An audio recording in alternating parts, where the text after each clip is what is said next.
Hello, good morning everyone. कैसे हैं आप सभी? Welcome to Saurabh sir classes. और हम लोग सॉल्व कर रहे हैं पेपर।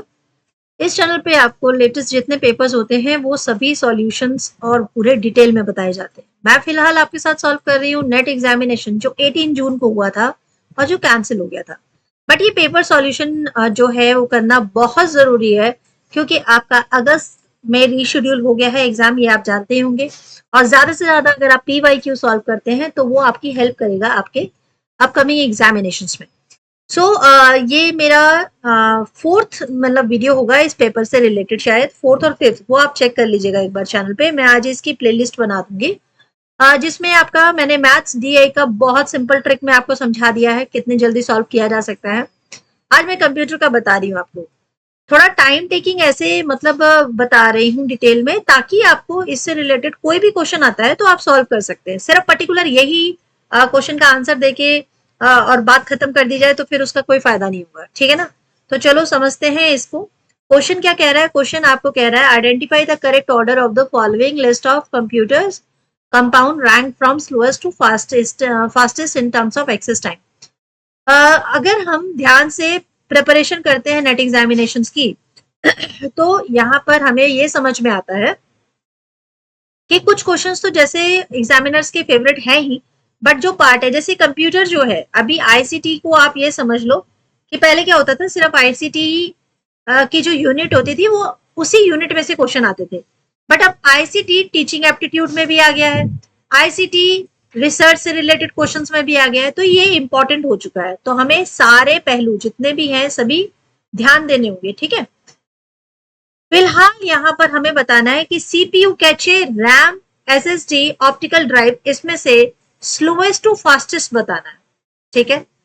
इसको एकदम आज हम क्लियर कर देंगे कि ये सारी चीजें हैं क्या। देखो, टाइप्स ऑफ मेमोरी क्या होती है। टाइप्स ऑफ मेमोरी टोटल पहले दो तरह की, हम लोग हमेशा दो तरह की प्रिपरेशन करते थे, बट टोटल है 3, ठीक है। टोटल है 3। अभी एक है प्राइमरी और एक है आपका सेकेंडरी मेमोरी और एक है आपका कैचे। प्राइमरी मेमोरी में कौन कौन सा आता है? रैम आता है और रोम आता है, ठीक है। रैंडम एक्सेस मेमोरी है और रीड ओनली मेमोरी है। रैम में भी आगे पार्ट जो है और डाइवर्सिफाई हो गए हैं। एस रैम, डी रैम जो कि वॉलेटाइल है, NV रैम, बी रैम और F रैम ये नॉन वॉलेटाइल है। रोम में भी आगे आते हैं अलग अलग पार्ट, पी रोम, एप रोम, EEP रोम और रोम और OTP, ठीक है। OTP की फुल फॉर्म गलत मत कर देना, वन टाइम प्रोग्रामेबल है ये, ठीक है। मोबाइल का OTP आप जैसे आता है ना, ध्यान से समझना, इसकी फुल फॉर्म आ सकती है। रोम क्या प्रोग्रामेबल है? नहीं, नॉन प्रोग्रामेबल है, ध्यान रखिएगा। अब सेकेंडरी मेमोरी में अगर हम आते हैं तो HDD हार्ड डिस्क, SSD, इन सबकी फुल फॉर्म, ठीक है, इन सबकी फुल फॉर्म जरूर कर लीजिएगा। CD compact disc, FD floppy disk, magnet tape, ठीक है, मैग्नेटिक टेप, और है कैचे मेमोरी। ये टोटल मेमोरीज हैं जिनके बारे में आपको नॉलेज होनी चाहिए। अब यहाँ पर जो क्वेश्चन है आता है उसके हिसाब से अगर समझे तो सबसे पहले नंबर आएगा ऑप्टिकल ड्राइव का, जो सबसे स्लो है, ठीक है, स्लोएस्ट इसे कह सकते हैं। ऑप्टिकल ड्राइव में क्या क्या आता है? CD आती है, DVDs आती है, और जो ब्लू रे डिस्क होती है वो सब आता है, ठीक है। और ज्यादा डिटेल में मैंने आपको यहाँ पर लिख दिया है। अगर आपके पास CD का रिलेटेड कोई क्वेश्चन आ जाता है, ऑप्टिकल ड्राइव पर्टिकुलर कोई क्वेश्चन आ जाता है, तो आप यहाँ पे पढ़कर कर सकते हैं। नेक्स्ट आता है आपका सॉलिड स्टेट ड्राइव, SSD। ये फास्टर होता है ऑप्टिकल ड्राइव से, और कहाँ कहाँ यूज होता है? डेस्कटॉप में यूज होता है, लैपटॉप में भी यूज होता है और सर्वर्स में भी यूज होता है, ठीक है। नंबर 3 पे आएगा आपका रैम, यानी कि रैंडम एक्सेस मेमोरी। ये क्या है? ये SSD से फास्ट है, यानी आपका जो सॉलिड स्टेट ड्राइव है उससे फास्ट है। और सबसे फास्टेस्ट जो आपका क्वेश्चन है उसके हिसाब से आता है CPU। CPU फास्टेस्ट है, इसका प्रोसेसिंग डाटा और एग्जीक्यूशन इंस्ट्रक्शन। आप देखो CPU में हर तरह का स्टोरेज लोकेशन होता है जिसे हम रजिस्टर्स कहते हैं। तो अगर CPU की जगह रजिस्टर्स भी लिखा होगा तो भी आपका जो आंसर है वो रजिस्टर्स की तरफ चला जाएगा। तो फास्टेस्ट कंपोनेंट हो गया है CPU। ठीक है, तो अब फटाफट से देख लेते हैं आंसर के ऑप्शन की तरफ बढ़ते हैं। तो सबसे पहले ऑप्टिकल यानी कि डी आता है सबसे पहले, उसके बाद SSD आता है, फिर आता है आपका रैम और उसके बाद आता है नंबर 1 पे CPU कैचे। आई होप आपको समझ में आ गया होगा। ठीक है, बढ़ते हैं नेक्स्ट क्वेश्चन की तरफ। मैच लिस्ट 1 विद लिस्ट 2, यहाँ पे कुछ वर्ड्स हैं और उसके बाद कोट्स दिए हैं, सेम रूल। भाई रीजनिंग मुझे बहुत पसंद है, मेरा फेवरेट है रीजनिंग पार्ट। ठीक है, क्योंकि माइंड लगाने में बड़ा मजा आता है। चलो, अब यहाँ कुछ वर्ड्स दिए हैं और यहाँ उससे रिलेटेड कोड है, फाइंड। ठीक है, अब यहाँ पे देखो भाई, उल्टा तो कुछ नहीं लिखा है। F आपको सबसे पहले अल्फाबेट्स जो होते हैं A to Z, इसकी नंबरिंग जरूर पता होनी चाहिए। ठीक है, नंबरिंग बहुत हेल्प होगी अगर आपको इसकी नंबरिंग पड़े। मैं आपको एक इजी ट्रिक बताती हूँ। 9, 12 एंड 21। ठीक है, ये वर्ड जो है आप सबको याद रहेगा, मतलब हम लोग बहुत पहले हमें ये वर्ड सिखाया गया था, इलू। ठीक है, इलू इलू सॉन्ग आता था ना, इलू। तो 9, 12, 21 पे ये नंबर्स आते हैं। अब अगर मैं M का आपसे डिजिट पूछूं तो आप इजीली बता दोगे 10। अगर मैं आपसे पूछूं N का तो आप बता दोगे 11। ऐसे करते करते अगर L के LMN पूछा जाए, सॉरी उल्टा हो गया, मैं I से बोल रही हूँ। थोड़ा मैं उसी टाइम पीरियड में चली गई थी जब हमें ये वर्ड सिखाया गया था। फर्स्ट टाइम हम लोग भी बहुत मुस्कुराए थे। ठीक है, M होगा 13, N होगा 14 एंड P ऑब्वियसली 15। ठीक है, I तो JKL और I से प्रीवियस जितने भी लेटर्स हैं उसके नंबर्स आप बता सकते हैं।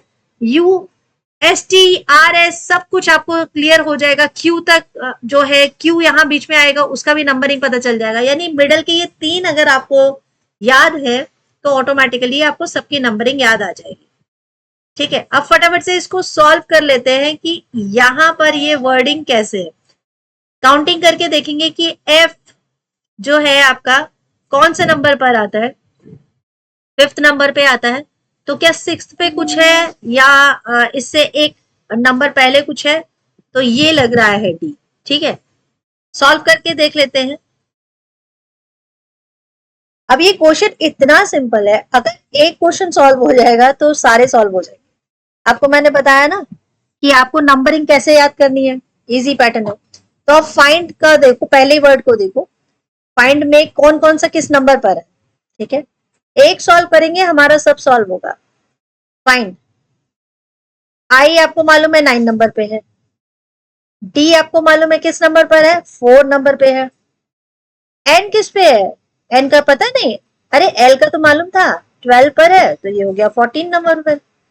एफ किस पर है, एफ आपका आ जाएगा, वेरी गुड, 6 नंबर पर। ठीक है, अब नेक्स्ट जो है इसका मैचिंग नंबर अगर मैं देखूं तो चलो पहले डी से देखते हैं। D G L B -2 4, okay, -2 7, okay, -2 12, -2 B यानी कि 2 नंबर, तो यानी इसका हो जाएगा DGLB। अब C और यहाँ A again -2, L 14, J L 12, J 10, तो ये अगेन -2। ठीक है, 1 और 2 इसको मैचिंग करके ही हम पहले चेक कर लेंगे, ज्यादा टाइम नहीं वेस्ट करने का है। A का 2 मैच हो रहा है कहां पर, A का 2 यहां मैच हो रहा है, और कहीं A2 है नहीं। कंफर्म करने के लिए B का भी देख लेते हैं, B का 3 मैच, बिल्कुल सही, बस बात खत्म, आगे बढ़ो आगे बढ़ो। JRF क्रैक करना है, उतना टाइम नहीं लगाना है, 2 सॉल्व हो गया, बस बात खत्म है, आगे बढ़ जाना है। अब आते हैं, fallacy is committed in the following state. Fallacy, इस चीज को भी बहुत प्यारी तरीके से समझिएगा, फाल्सी होते क्या क्या है। हम जो भी स्टेटमेंट देते हैं, जो भी बातें करते हैं, ज्यादातर झगड़े किस चीज के लिए होते हैं, मिसअंडरस्टैंडिंग के लिए होते हैं, तो फाल्सी पढ़ना बहुत जरूरी है। People with case of flu should be kept in quarantine because it has never been disproven as the best means of the keeping the disease from spreading. ठीक है, फ्लू से जो पीड़ित लोग हैं उनको क्वारंटीन में रखना चाहिए क्योंकि इसे कभी भी रोग को फैलने से रोकने वाले साधन के रूप में असिद्ध नहीं किया गया है। तो आप इसे किस तरह की पॉलिसी कहेंगे? क्या ये अपील टू इग्नोरेंस है? क्या ये स्लिपरी स्लोप है? क्या ये हेस्टी जनरलाइजेशन है या फॉल्स कॉज है? क्या मिथ्या कारण है, मतलब खामखा की बात है ये? क्या ये हेस्टी जनरलाइजेशन है, यानी कि बिना सोचे समझे कोई भी धारणा बना दी गई है? क्या ये स्लिपरी स्लोप है, बस मतलब अचानक मुंह से निकली हुई बात है? या अपील टू इग्नोरेंस है कि इग्नोर करो, अगर आपको नहीं समझ में आ रहा तो इग्नोर कर दो? तो इसे हम क्या कहेंगे? ये किस तरह का वाक्य होगा? अब यहां पर भी हमें ट्रिक से काम लेना था इस स्टेटमेंट में पर्टिकुलर, क्योंकि यहां पर एक ऐसा स्टेटमेंट है, अगर मान लो आपको फालिसी कुछ नहीं आती, बिल्कुल नहीं आती, मैं ये लेकर चल रही हूँ, तो क्या आप इस स्टेटमेंट को इग्नोर कर सकते हैं? क्या ये अपील टू इग्नोरेंस में आ सकती है? बिल्कुल नहीं। ठीक है, क्या ये स्लिपरी स्लोप है, मतलब फिसलन युक्त ढलान? ये तो इससे रिलेटेड तो कोई ये शब्द ही नहीं लग रहा। ठीक है, क्या ये मिथ्या कारण है? क्या ये झूठ बोल रहा है क्या? नहीं। तो ऑटोमेटिकली आपके पास एक हैस्टी जनरलाइजेशन बच जाता है। ये बिल्कुल परफेक्ट आंसर इसका नहीं हो सकता, लेकिन हमारे पास ऑप्शन के हिसाब से एक यही आएगा, हैस्टी जनरलाइजेशन, कि भाई किसी को फीवर होता है तो हम क्या कहते हैं, अरे इसको फीवर है, तुम ऐसे करो, जाओ आराम से रूम में लेटो, इसके आसपास मत आओ, थोड़ा सा प्रिकॉशंस लेना है। तो यानी कि हाँ, हम लोग भी इसी स्टेटमेंट को जनरलाइज कर देते हैं। तो that we call hasty generalisation and this is the right answer of this. ठीक है, आई होप करेक्ट समझ में आ गया होगा आपको मेथड।